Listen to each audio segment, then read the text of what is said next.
C'était une nuit morne, alors que je réfléchissais au passé, au futur et au curieux savoir oublier. Alors que je m'allongeais, quasi endormi, soudain, il y eut un bruit comme si quelqu'un frappait doucement, frappait à la porte de ma chambre. C'est ma visiteuse, murmurai-je, qui frappe à la porte de ma chambre. Seulement cela et rien de plus.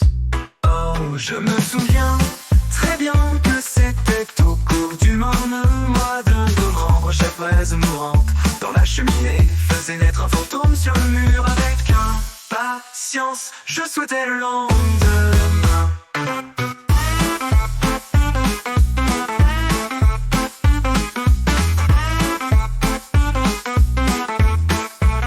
Le frémissement du vent m'avait rempli de rêves fantastiques, jamais ressentis avant. Maintenant avec ce bruit pour calmer les battements de mon cœur, je restais debout à répéter. C'est ma visiteuse qui demande à entrer dans ma chambre. Une visiteuse tardive supplie d'entrer dans ma chambre. C'est ça et rien de plus.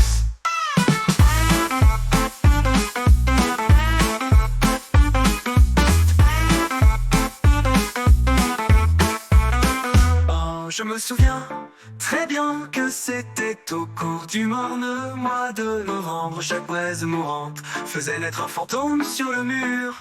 Avec impatience, je souhaitais le lendemain. Soudain, mon âme devint plus forte. N'hésitant plus alors, madame, dis-je, est-ce vous? Le fait est que je dormais à moitié. Et si doucement vous êtes venu frapper, si délicatement frapper à la porte de ma chambre, que j'étais à peine sûr de vous avoir entendu décider, j'ouvris alors la porte en grand. Il y avait de l'obscurité et rien de plus. En écarquillant mes yeux, le chat était là, assis à me regarder devant la porte de ma chambre. Il avait tout l'air d'un ange qui rêve, la lumière du lampadaire qui coulait sur lui projetait son ombre sur le sol avec de grandes ailes. Il avait tout l'air d'un ange qui rêve.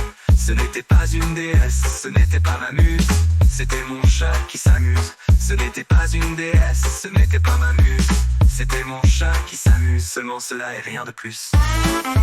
En retournant me coucher, avec impatience, je souhaitais le lendemain.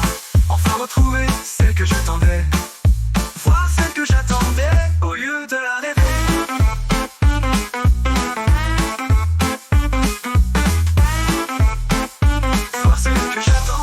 Au lieu de la rêver.